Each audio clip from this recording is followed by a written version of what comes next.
Wall Street thinks this story is about profits. It isn't. Every quarter, the largest technology companies on Earth report billions of dollars in earnings, record revenue, expanding margins, healthy balance sheets. And in the same breath, they announce spending at a pace that looks, by every traditional measure, economically irrational. Not billions, hundreds of billions, on buildings full of chips that will be obsolete in 4 years. If these are disciplined, shareholder accountable businesses, and they are, they have been for 2 decades, then the obvious question is, why are they suddenly behaving like governments racing to build wartime infrastructure? The answer isn't hidden inside the income statement. It's hidden in what the income statement no longer measures. Here's what I want you to hold on to for the next 15 minutes. There are 2 stories running in parallel right now. The first story is the one you've heard. It's about accounting. It's about stock-based compensation, depreciation, schedules, useful life assumptions. The machinery that determines what profit looks like on a page. That story is real, and we're going to go through it carefully, because most coverage of it is either wrong or deliberately vague. But the accounting is the surface. Underneath it is the second story, and it's much larger. It's a story about what these companies think is coming, and about a change in corporate behavior so fundamental that our existing financial vocabulary can't even describe it. By the end of this video, one sentence is going to make complete sense to you. The market thinks these companies are buying servers. What they're actually buying is time. What Wall Street sees. Let's start with a view from the outside. If you're an analyst covering Microsoft or Alphabet or Meta, you have a toolkit. That toolkit was built for software companies, and it was built for a very good reason. For 25 years, software was the best business humans had ever invented. You spend money once to write the code. You sell it 1 billion times. Gross margins of 70, 80, 90%. Almost no physical assets. Cash flow so reliable that these companies spent the 2010s buying back their own stock because they literally couldn't think of anything better to do with the money. So the metrics that matter are revenue growth, operating margin, free cash flow, and return on invested capital. By those metrics, these companies still look fine, great even. But now look at what's sitting next to those numbers. Capital expenditure, the money spent on physical assets, has gone from a rounding error to the dominant line item. Combined AI infrastructure spending across the major players has climbed into the hundreds of billions annually. Data centers, power purchase agreements, custom silicon, cooling, land. And here's the thing. This spending is not tracking revenue. In a normal business, you expand capacity because demand is straining supply. You build the second factory when the first one is full. That's not what's happening. The spending is running far ahead of any demonstrated revenue from AI products. The companies know this. They say it out loud on earnings calls. They describe it as investment ahead of demand. The analysts nod and the stock moves, and nobody asks the obvious follow-up. Ahead of what demand exactly? What actually changed? Rewind 5 years. In 2019, if you had asked what the biggest technology companies were optimizing for, the answer would have been simple and boring. Shareholder returns, buybacks, dividends, margin expansion. Capital discipline was a virtue you bragged about. Now list what they're competing over today. GPUs, energy, land near substations, networking capacity, fabrication slots at TSMC, researchers at compensation numbers that would have been unthinkable for engineers a decade ago. Look at that list. Look at that list carefully because it tells you something. Not one item on it is software. Every single one is a physical or scarce input. Every one has a lead time measured in years. Every one is rivalrous. If I get it, you don't. That's not a software company's competitive landscape. That's an industrial one, closer to steel or oil or railroads. And the behavior follows the landscape. Companies with scarce, long lead inputs don't optimize for margin. They optimize for position. They overbuild, pre-buy, lock in supply before they know exactly what they'll do with it.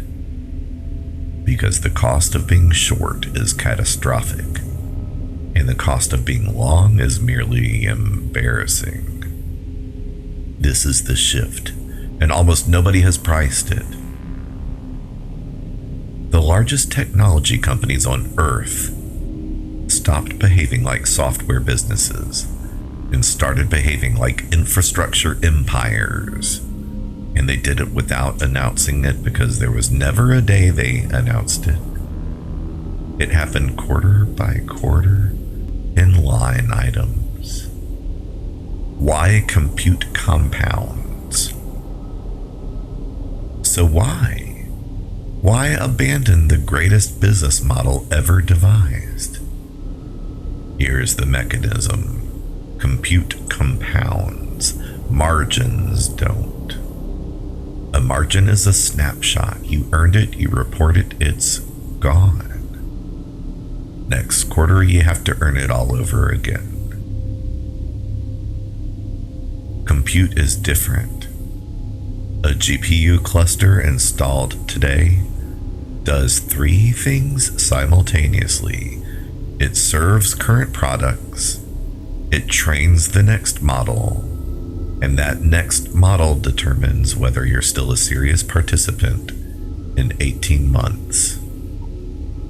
That last part is the one that breaks traditional analysis.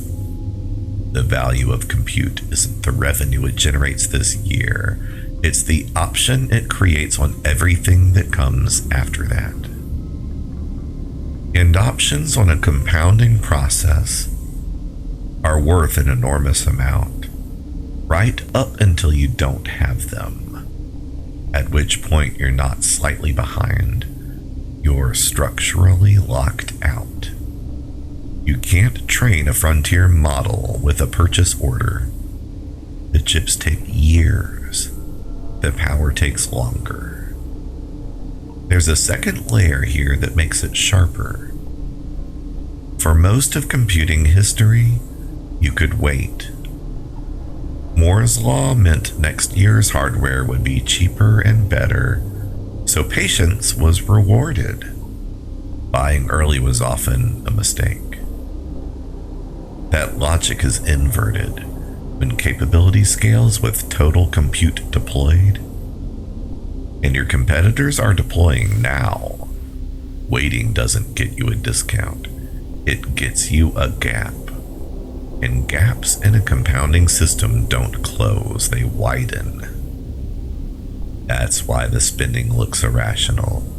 It's rational under a different assumption about what compute is. Wall Street models it as capacity. These companies are treating it as position in a race. The accounting layer. Now let's go back to the surface story because it matters, and because it's where most coverage goes sideways. Two mechanics are doing enormous work in these financial statements. The first is stock-based compensation, when a company pays employees in equity rather than cash. That's a real cost.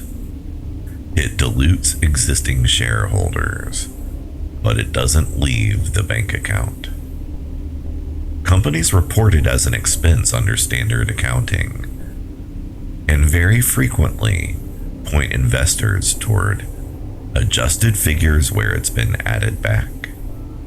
In an industry where a meaningful share of the payroll is equity, the gap between profit and adjusted profit becomes a matter of interpretation.